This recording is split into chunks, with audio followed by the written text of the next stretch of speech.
Hello, everybody.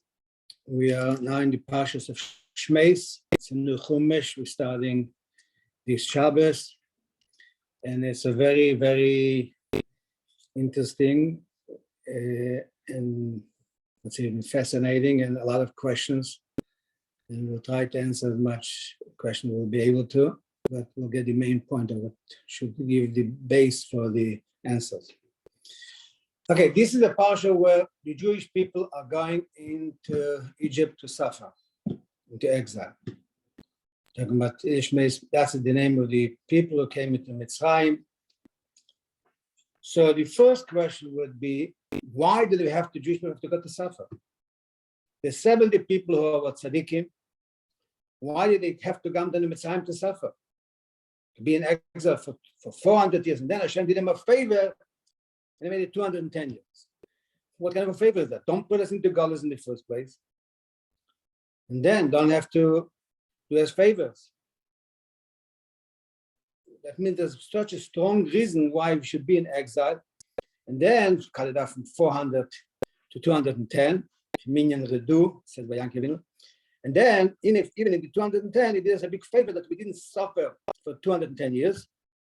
The suffering was only 86 years, 6 years before Moshe Rabbeinu was born. And we have to thank the Eibishter. I'll throw in a question that maybe we'll deal with it in the next weeks.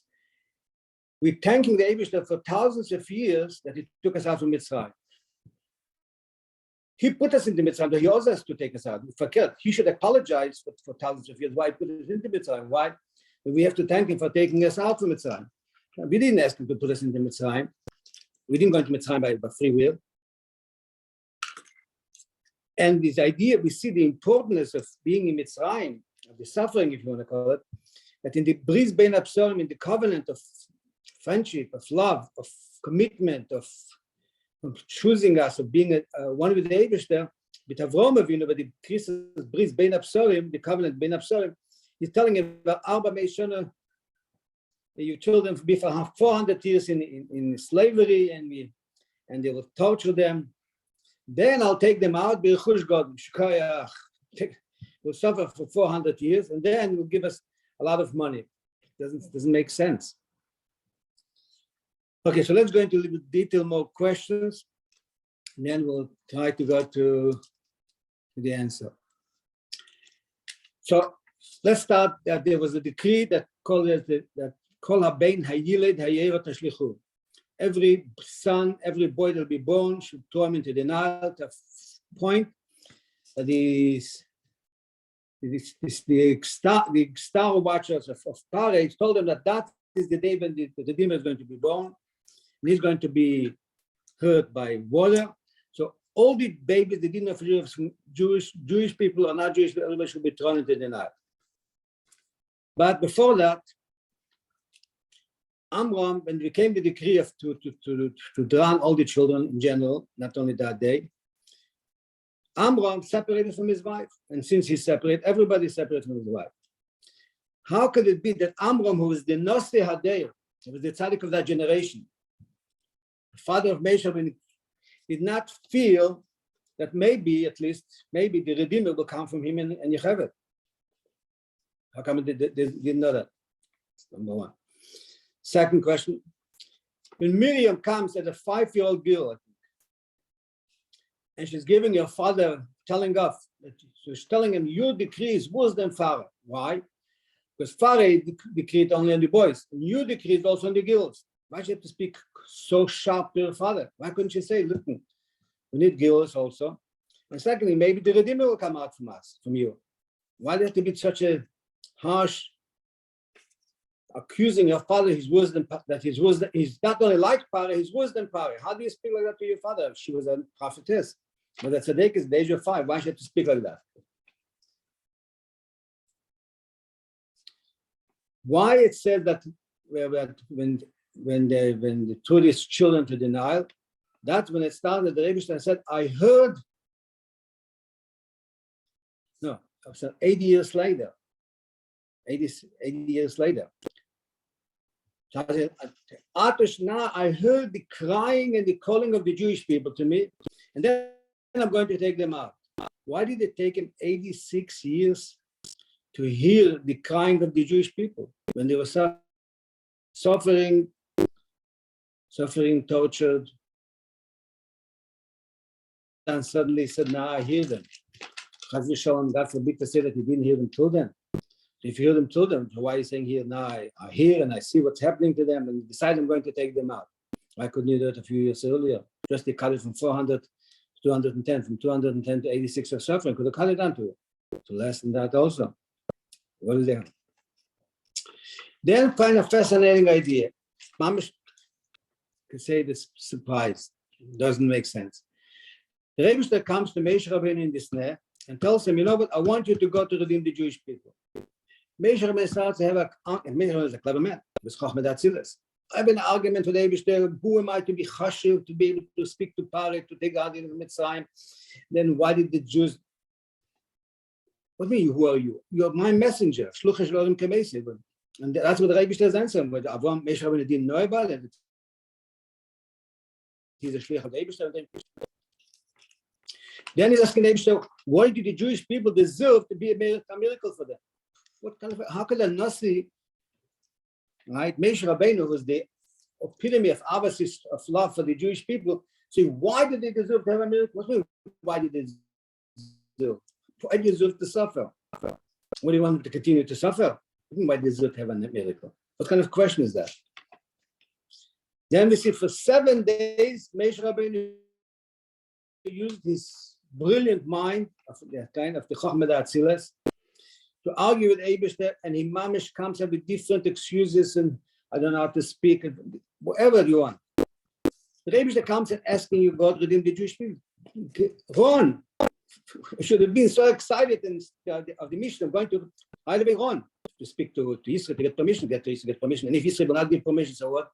Because he gave a neder that he will not leave without the permission, but because of the Parshas of millions of Jews, for sure is Deicha your neder.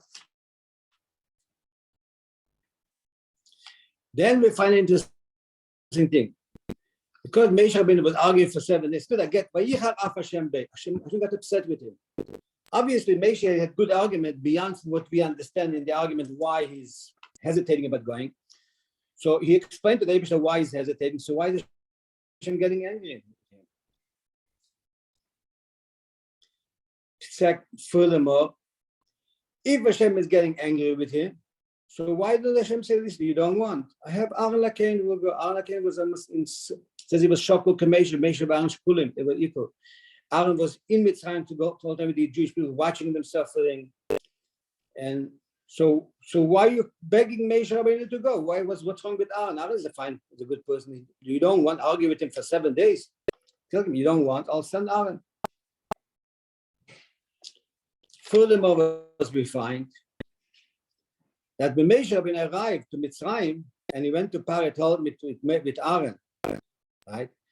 That there came the time to redeem them. So what happened? It became worse. That he stopped giving them the straw even that they needed. It became much, much worse. Became why Moshe Rabbeinu comes to redeem them. Why has it become worse now?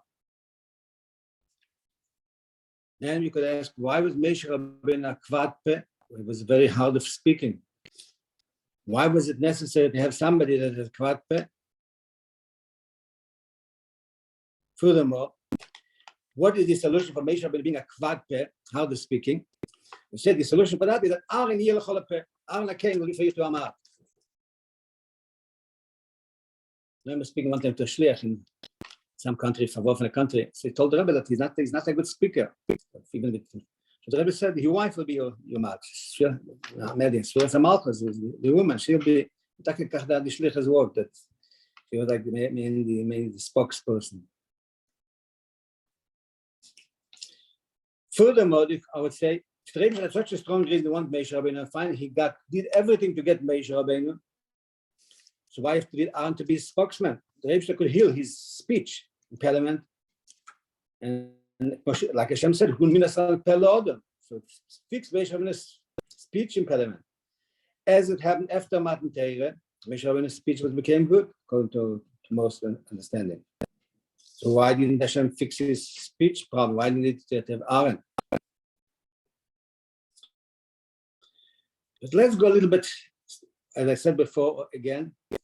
Who needed the whole Golus of Mitzrayim? Who did it help? What did it help with being in Mitzrayim slavery? Especially that it says that by being in Mitzrayim 210 years, what happened to them? The Jewish people became idol worshiping. They sank into 49 gates of impurity. So what is good about it? So Hashem knew that that's going to happen. So what is the purpose of that? It's interesting. Another question. It said if they would stay for one more second in Mitzrayim, they would sink into the Sha'ar Anun, to the 50th gate of impurity, which means the essence of impurity, and then they wouldn't be able to take that to redeem them. Well, Hashem cannot redeem from 49. He could from 50. He cannot. I'm sure he could do from 50 also. So wasn't it? They would sink into 50. He wouldn't be able to redeem them. That doesn't make sense.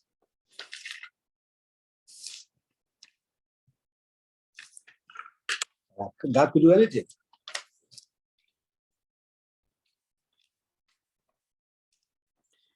Now we could just come to Shabbos. Moshe was brought up in the house of Paro. And then by Yigdal, it says that he grew up. So say what happened? That he became in charge, Memuna base Paro. He became the CEO, the manager of the whole house of Paro.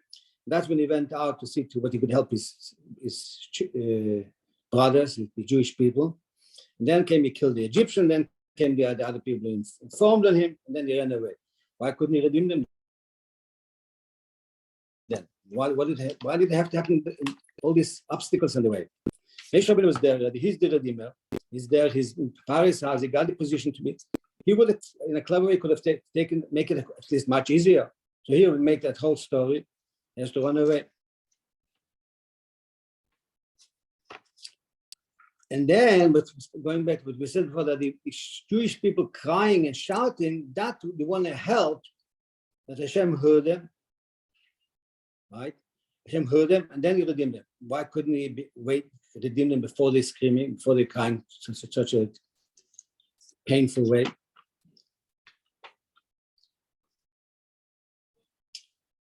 Then we're saying, that goes Mitzrayim is Achonu to Matan Torah. Why did they have to go to Mitzrayim? Since it was a Kura Baz, it was a refinery to redeem them, that they should be able to go to have Matan Torah, receiving the Torah. How is that preparation for Kabbalah Torah when you sank into 49 gates of impurity and you split them for one more second, they sink into the 50th gate? It means such a terrible spiritual place, and that is the Chon to Matan Torah. So when it came in the 70 tzaddikim, they were not ready for Matan Torah. But now when they came and they sank into 49 gates of impurity, that's now they're ready for Matan Torah. And they were in a point that the Malachim said, why are you redeeming them? Why are you drowning the Egyptian, not the Jewish people?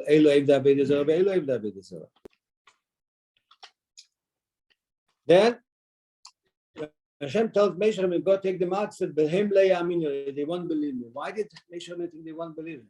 Why shouldn't they believe him? They were told that they are going to be redeemed by Yosef, by Yankev. They were planted the trees of the Atzei Shittim to build a Mishkan, and they had a keyword, right? That they were given. That when somebody come and say this keyword, to be redeemed them.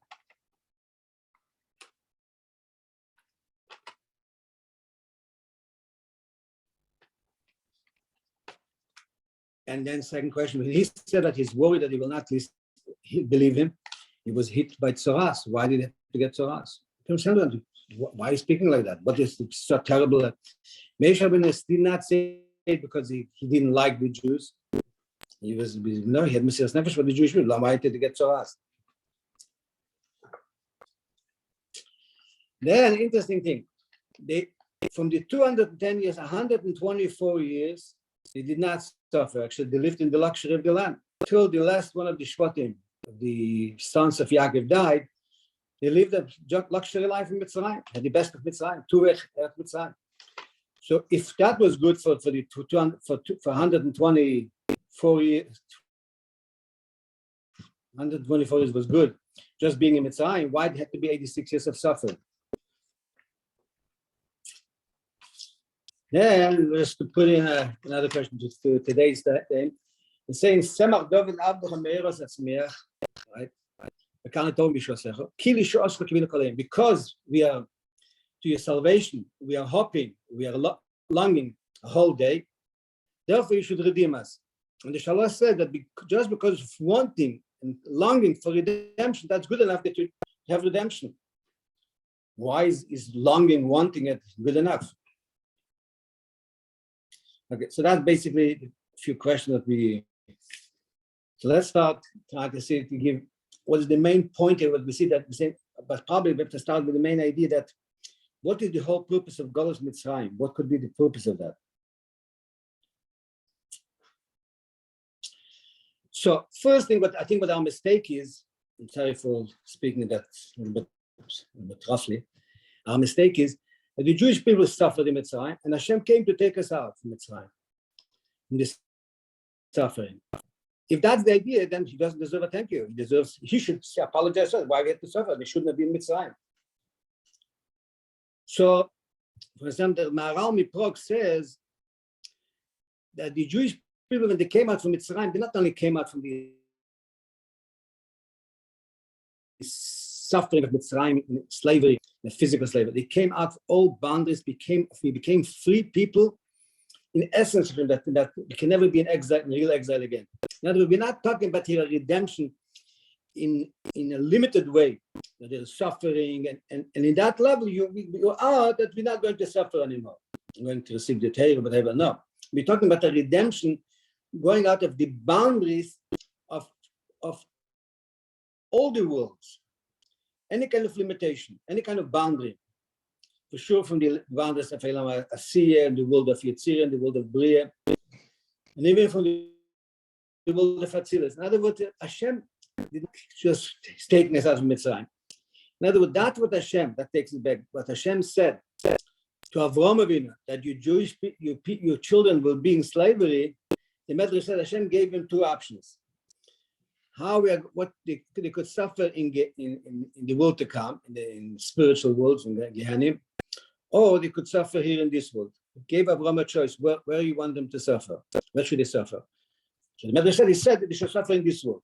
So why say Hashem, why they suffer not? Why didn't he say none? Because we are talking here about an idea, but Hashem told them, I'm making you a Jewish nation, means not a nation that be in the limitation of the world, of the physical world, of the spiritual world, of the godly world. And there, I'll give you you stay there.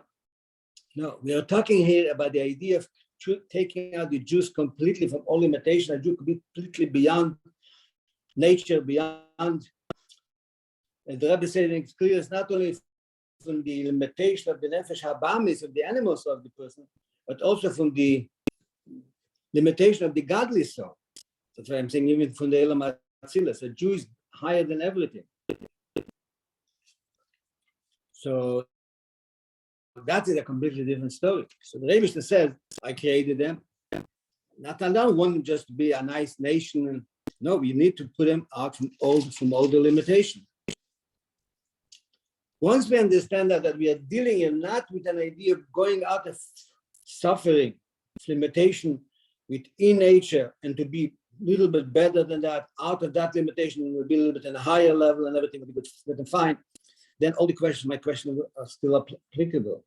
But when we are saying that it's going to take us out from the limitation of all the worlds, and even from Atzilus, the Jews be higher than Atzilus, even out of the limitation of the Nefesh Elokis, to become one with the Eibishter. It's a different story. In other words, he takes the creation, people are created, and will go out of the limitation of being part of creation and to be be one with the Creator. That's really a different story completely. Now, once we have that principle, and therefore the Maharal Miprog is saying that once we came out of Mitzrayim, by Jew is be'etzem ha-ben cherim, is in essence a free person. In the words of the Frierdiker Rebbe, only our bodies went to Golus. The Neshama, our Ruchnis, can never go into Golus. It's not Shaykhs that we be into Golus. Why? Because we are one with the Creator. And that becomes the essence of the Jew. Now, So the Rebbe could give us as a present, make us be higher than the meditation in the end. That's one thing. Right? Or to do it in a way of refine us and revealing in us our essence, that our essence is one with the Rebbe. And that idea normally comes, as it says, when you squeeze the olive, that's when you get out the oil of the olive. That what the Jews went down to 4 gauge of impurity, and then to take them out from there, that revealed the deeper connection with the Eibishter that they wouldn't have been.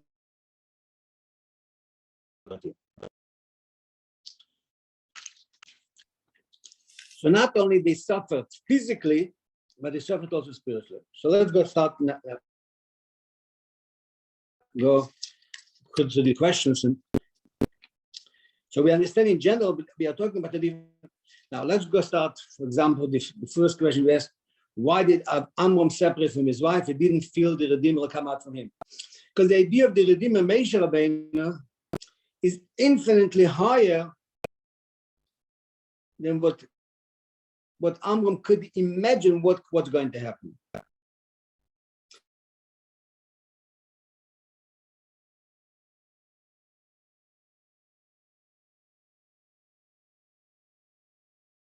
Because his Beina is infinitely higher than all the other Chaverim. Because only me and the Eibishter could know greatness, but anybody else not. That maybe explains also why Miriam spoke so sharp to her father, because she felt, what she's thinking sharp, that what we are doing is such a low level compared to where we have to be, that she spoke in a sharp level. She did feel that something higher. She didn't feel enough to say that the Redeemer will come out from you. But she said the idea of the girls, but she spoke in a sharp way, meaning that you have to understand that it's something what's happening is infinitely higher than you. Now we said the question was why only 86 years suffering, Hashem heard the crying. He wasn't talking about physical crying only. He's talking about it managed to get the spiritual crying of the essence of the neshama of the Jew. Talking about the crying of the etzem and neshama that was revealed.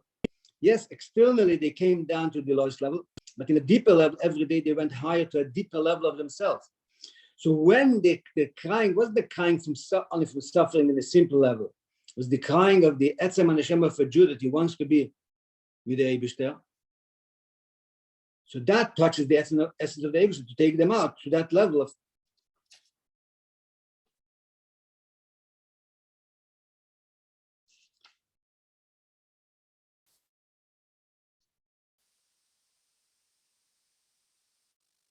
And that explains a little bit what he said, what I'm not important enough to go. He didn't, Moshe Rabbeinu himself didn't see in himself that level that Hashem is sending him out in the mission to take out the Jews, to bring them to Matan Torah, to reveal the essence connection of a Jew with the Eibishter. That as a creature, the person in the world looks like a normal person in the world, is completely one with the Eibishter, completely beyond definition.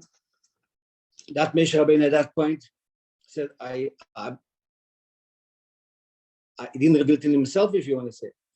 And therefore, I would like to suggest that that's why he was arguing for 7 days until Hashem got angry. Anger is not in a negative way of anger. It means something, a deep cry out of the Eibishter, call out from the Eibishter to him, to call out from him that deeper level of the essence level of Moshe Rabbeinu, that after Moshe Rabbeinu could take the neshama. Why? Because Moshe Rabbeinu had that level of the neshama, and Arna Cain was like equal to Moshe Rabbeinu in the revealed way, relatively in many things, but in the essence, he was Bein Arich.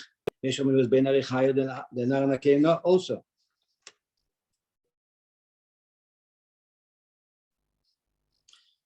Also, now I would just explain a bit why, if they would sink into the 50th gate of impurity,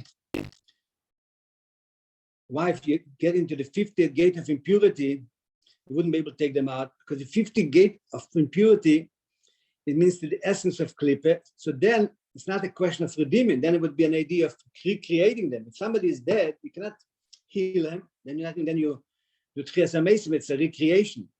The Rebbe wanted that the Jew who was in Mitzrayim, he should get the Teva. So that's why he redeemed them before they sank into the 50th gate of impurity. And it's interesting what I want to say, that the Rebbe said that today we sank into the 50th gate of impurity. Now we will be redeemed. Not why? Before then, they were before Matan Torah. So the essence of Klippa, the 50th gate, would in other words, spiritually kill them. Now, when we after Matan Torah, we reveal the essence connection of the Jewish people with the Eibishter. That is even that level doesn't have a position in Klippa. So even the 50th gate of impurity, it doesn't come to that.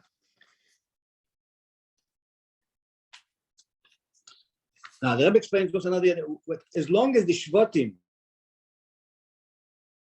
the sons of Yaakov, were alive, they felt that they were in Galus. That was good enough. Just to feel that they are in Galus. They have to go back to Eretz Yisrael. Why Yaakov went back to Eretz Yisrael. But when the Shvatim died, the Jewish people got relaxed, started a little bit enjoying Galus. They were not broken. That obviously, ultimately, that's something of a physical way took him to a deeper level, where they reveal a deeper level of connection with the Eibishter that couldn't be revealed just with the idea of. Because then Hashem should make that the Shvatim should live for 210 years till when they to go out.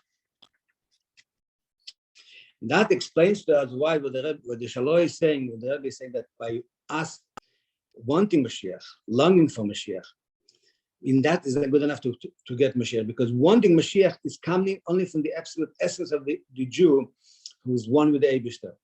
So we have to reveal in ourselves that desire, longing of wanting to be redeemed, because that will be revealed how we one with the Eibishter. And that will bring, and that's already a beginning of redemption itself. When you reveal that desire, you in a way started the Geula. So therefore, this whole Parsha of Shmos is like in talking about inside the Galus, inside the Geula, but the pnimis, or the innerness, the depth, and the whole purpose of the whole Galus, it was to bring us to the redemption. But the redemption of Mitzrayim was step number one, and the conclusion of the redemption of Mitzrayim with this Galus, the revelation of Melech Mashiach, now Mamish. Good Shabbos and Kol Tuv.